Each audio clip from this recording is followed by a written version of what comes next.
Good morning. It's sunrise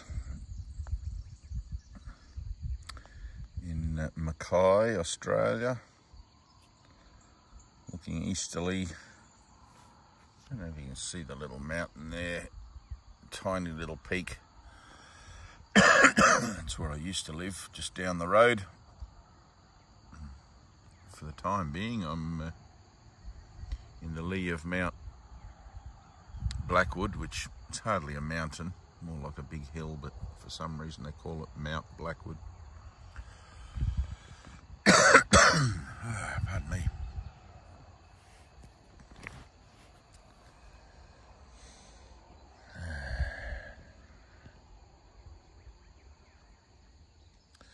I wanted to make a simple video today about unworthiness. I just had someone tell me that they're doing their Course in Miracles lessons and it's bringing up a lot of unworthiness,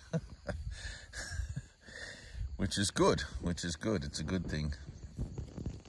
All of these false premises about yourself have to be exposed, and one of them is unworthiness. I mean, it'll show up in whatever forms, Guilt takes many forms.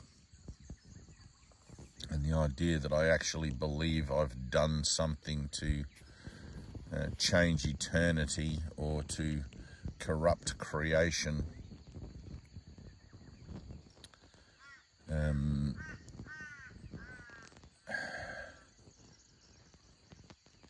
it brings up, or it installs, I don't really know whether it brings it up, I mean it's there all along, but when you do the lessons, it definitely exposes the idea of guilt. And you have to remember that guilt is what you want, right? So if I'm guilty, if I'm feeling guilty, I want to feel guilty, or if I'm feeling unworthy, I've chosen it. I want to feel unworthy. And all of these things are defenses against the truth. Everything, every concept is a defense against the truth, because truth is unambiguous. It's a singularity, and it seems strange to talk about it or reference it from an experience of transition, or an experience of duality going to, or an experience of separation going to, or returning to a state of singular love. And it reminds me of Marianne Williamson's book, A Return to Love, which I read many years ago, a long time ago, and extremely beautiful.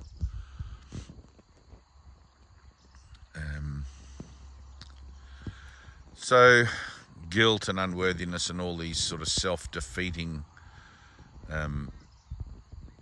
ideas, all these self-defeating concepts about ourselves get exposed as you go through the workbook lessons of the Course, which is what those lessons are meant to do. They're meant to expose everything to the light of reason, which is the light of God, because God is reasonable, love is reasonable. It's only the chaotic and the vengeful that, in light of forgiveness, seems unreasonable. Without forgiveness, though, I mean, you would be forgiven for thinking that it was reasonable. But since Jesus came to bring forgiveness to replace the notion of an eye for an eye, then it definitely is unreasonable. But you could take it a step further, and I always like this very simple step. If God created you perfect in its own likeness, uncorruptible, unchangeable, forever eternal, then it's only your arrogance, I'll put my finger on my nose here, only my arrogance that would choose to see myself another way. Right? And that arrogance comes from the belief that I have usurped God, that I have taken the place of God, that I have in fact corrupted creation, corrupted reality, and made a world of my own liking, a world of my own making, and escaped my obligation to eternity, which is to extend the light and love of reality onwards and onwards forever. Now,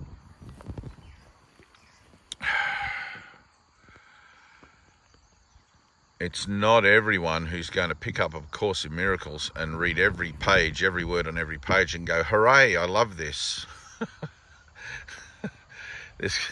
There's going to be the bits that you love, the bits that tell you that you are holy and sinless and you're perfect forever, and the other bits that you don't love that says you have to look upon your hatred and realise its full extent.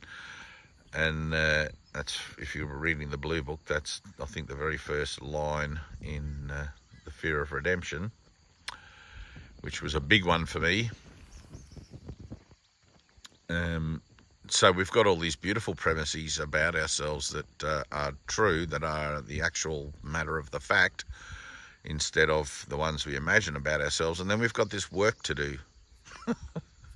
We've got the work to do to bring our minds into alignment with that premise, with that truth. We call that healing or purification. But as you go through the process, don't be surprised to discover the things that need to be healed, right? It's like, aha, you have to learn to look at things in a positive light, you know, in a useful light, where you become grateful to be shown your falsity. You become grateful to see how much of a liar you have been. And when you realise you've been lying about absolutely everything from the beginning of time to the end of time, and that the only time you're actually never telling a lie or not telling a lie is in the moment of the illumination of your mind, then you've got really no other choice but to laugh at yourself. It's like, oh my God, everything is false here. Everything is not true, including the world itself. There is no world.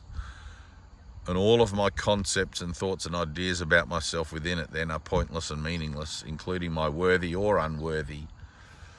You get to the place where you realise you don't exist, that the concept of yourself as a, let's say, a Dave sitting here making this sunrise video, and or somebody else who's telling me this morning that they're feeling unworthy, none of it's real. None of it actually exists.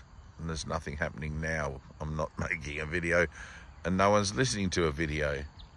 And there's the paradox. And it always comes back to the paradox. Well, I seem to be making a video and I assume that there are people listening to it. I can't prove that to myself that it's not so, but I can have an experience of what is true. And that's why you have to have the experience, and why A Course in Miracles is so heavily loaded with emphasis about having an experience, or at least having a profound enough shift in consciousness that you can't go back to seeing yourself the way that you see yourself now or saw yourself before.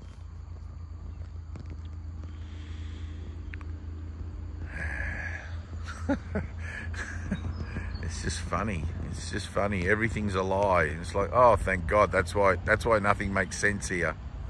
Thank God, there's a rational explanation for why the world's all the way it is. Everything here is not true. It's all a muddle. Everything's chaotic. Everything's the opposite of reality. Why would I expect anything else from a place like this? It's like, great, now I can stop expecting stuff and start living in the now, in the present, in this moment, where my life, as strange as it seems compared to the experience that I've had of actual life, of reality, you know, at least I look at the world now with the knowledge that, oh, I'm included in salvation. This process is occurring in me, therefore it must be a true process. And what the words in the book are telling me about the process and its relevance to my transitional, post-physical direction must therefore be true. I was listening to someone who channels an entity called Bashar, and I don't really listen to all of these things. They're just one after another. They're all, when you really see this and really hear this, everything's saying the same thing. You know, there is no world. You're a child of God. Get over it. Move on. Be happy. Just choose to be happy. Happiness is a choice. Did I tell you that? But Bashar, the Bashar guy was talking about predictions that, and I've read many predictions from. I mean, if you have the original first edit of Disappearance of the Universe by Gary Renard, where he's visited by two ascended masters, Arton and Pursar, who I think one of them was Thomas from the Bible. But believe it or not, I mean, it doesn't matter. I mean, the crux of the information in these books is in their practical application and their use, whether they're useful to you or not. But the way they're couched, the story they're couched in, is kind of immaterial. But there's been many predictions of things to come, and some which have come to pass because the power of the conscious collective. You know, we are manifestors, but you can only manifest within the framework of time and space. You can't manifest outside of time and space, although you can pray for experience beyond time and space, which is what I always encourage people to do, and not to manifest in time and space. I mean, we've been doing that all along, and look where we are. Oh yes, but conscious manifesting's different. It's like, no, it isn't. It's still cause and effect. It's still a relationship that you're going to get the results of in time and space, which means I've manifested a lot of money today, and tomorrow here's somebody that wants to kill me to get all my money. Or whatever. Or the opposite of manifesting my lot of money is I've also manifested cancer, and now I don't have any time to spend my money. It's funny. So anyway, and Bashar was talking about, you know, aliens and whatever, and I've had three encounters. Close encounter of the third kind I've had twice, and I guess of the second kind once. But to me, I mean, Bashar was talking about, oh yes, well, by the end of 2026, early 2027, all of humanity will know that without any shadow of a doubt, will know that there are aliens. They're coming to visit us in a way that we can understand them, and in a way that we can relate to their form and all of this sort of stuff. And it was kind of interesting. I mean, I sort of already knew all that stuff. I haven't predicted anything because I'm not a predictor. I don't like the idea of predicting things, because then people jump on board and it builds expectation and it builds ideas of what that might look like, and of course the ego enters in there and corrupts everything, and it just ends up with another cycle of cause and effect. In the idea of hope, or in the idea of fear, or in the idea, because you never know how anyone's going to react to what you say, and I'm responsible for how people react to what I say, so which is why I'm always very careful to couch what I say, or to express what I say in a way that is beneficent and helpful. I try to anyway. I mean, you know, like, generally I think there are people who are so on the edge, so suicidal and so depressed that if you told them that God loves them, they would probably just end it straight away. So I mean, you can never tell who's going to react to anything, but in a general sense, I try to always make my videos fairly broad spectrum, and relatable, I guess. But the idea then of hope as well, you know, like I for many years I looked out into the sky, and my teacher's teacher was the same, looked up and thought, we can't be the only ones here. We can't be the only conscious beings on the planet, even though we're at a very low level of consciousness right now. And within the framework of that, you know, being other realms and other dimensions. When I read A Course in Miracles and Jesus says to me, all form is illusory, all form. It doesn't matter what dimension, what state, what realm, all form is illusory, right? And then it's like, oh, damn, even aliens are part of the illusion. Even different dimensions are part of the illusion. Yes, they're less dense, let's say, if you want to put it that way. They're a higher vibratory association within the illusion. And in your next incarnation, you may well incarnate in a higher frequency or in a higher plane, whatever, but it's still an illusion. It's still not truth. And we are still on the journey of our soul, transitioning through reality as we find it to return completely to reality as it is. And having had an experience of reality as it is, there is nothing I value more than reality as it is. It just makes sense. It's like the end of the road. It's like, thank God I'm home.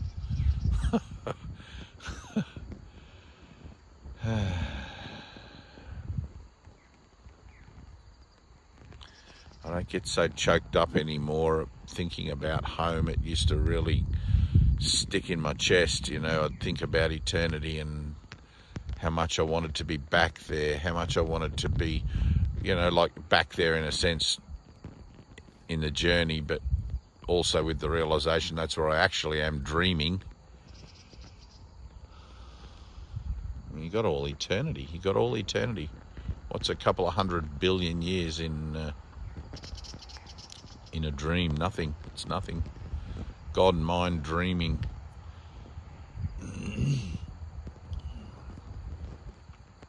But I don't know if not getting so choked up about it anymore has as much to do with having accepted my place in salvation as being worthy and being guiltless, or if I'm just kind of used to the idea now as eternity being natural, and it's not such a drop in the gullet, so to speak, when I think about it.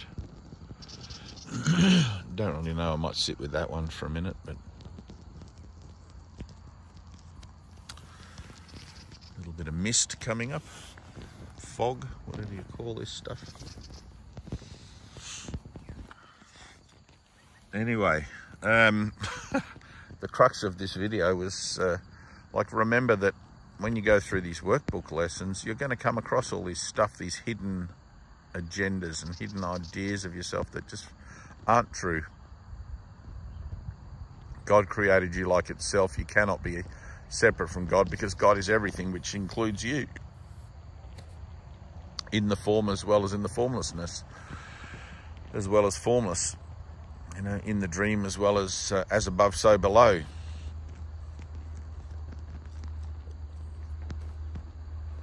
It's only arrogance or ignorance or forgetfulness that allows the mind to dwell on the notion that, oh, I'm unworthy or I'm guilty or something. Well, it's like, hang on, I chose those perspectives, I can let them go, and I choose to let them go now.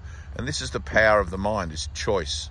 And sure, they might come back again and again and again. You might have them show up in reference to all sorts of relationships or events and things. But remember, you're entitled to miracles. If you're having difficulty letting go of something, then ask in prayer, heal my mind of this, Lord.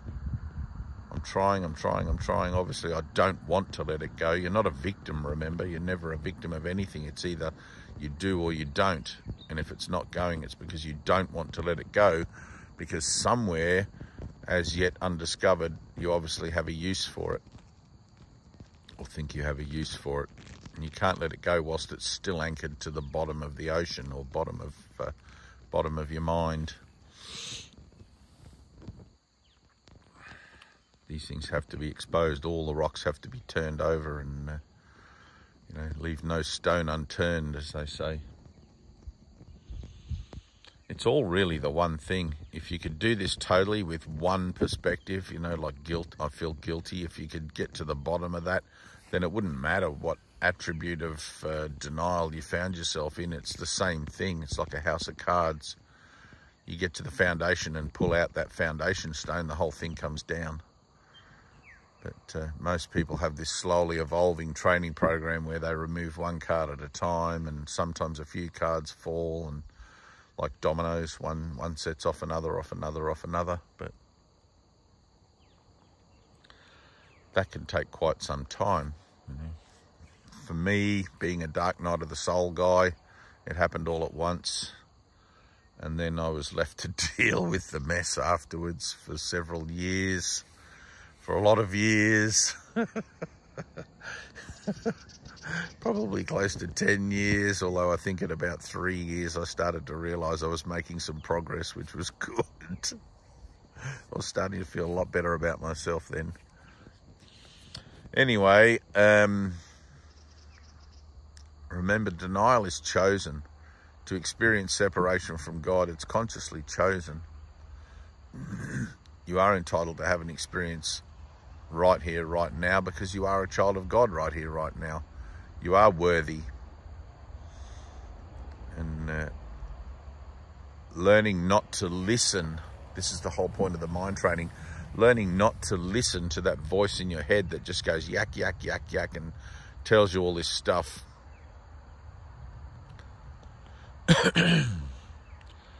You know, I teach myself not to listen. I go through those lessons, I do my meditation, I offer my prayers when I need to, and I teach myself not to listen to that voice, because it has no answers to the conundrum of the riddle of myself or the meaning of life.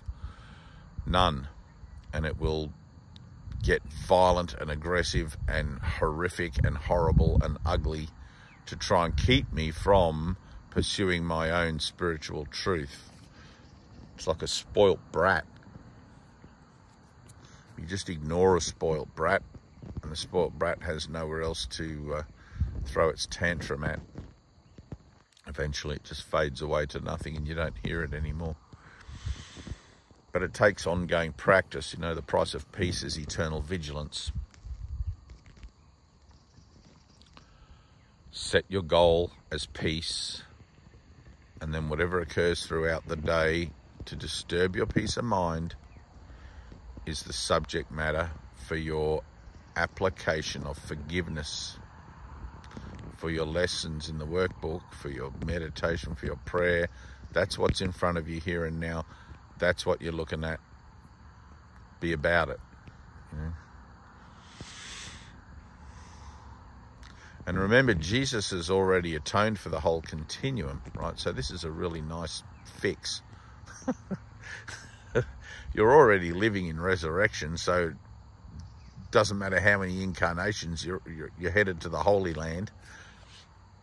And the only thing that sort of is a consideration in that is, like, how long do you want to take to get there, right? The re-entry door to time and space is now closed. You may incarnate back in another third dimensional world, but I guarantee you that the world is rolling up behind you as you do that. And as each of us continues to participate in raising the vibration, in being about living for the greater good rather than living for our own selfish agenda, it helps to speed that up. And Jesus calls that the celestial speed up in A Course in Miracles.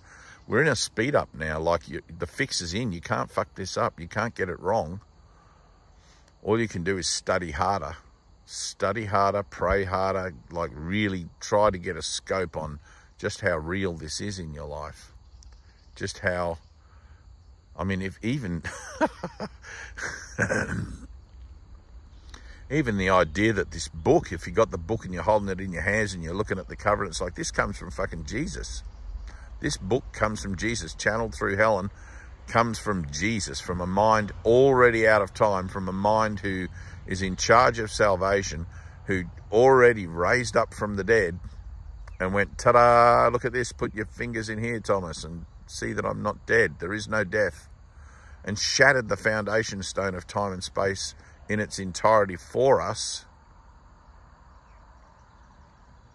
You know, and really doing the course is just a method or a way of seeing, oh yeah, that actually happened. If we're all one and we're all one mind, then it happened in that one mind.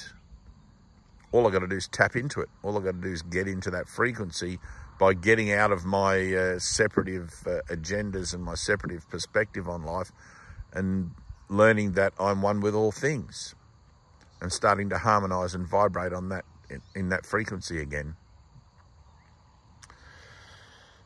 Your natural frequency, the love frequency.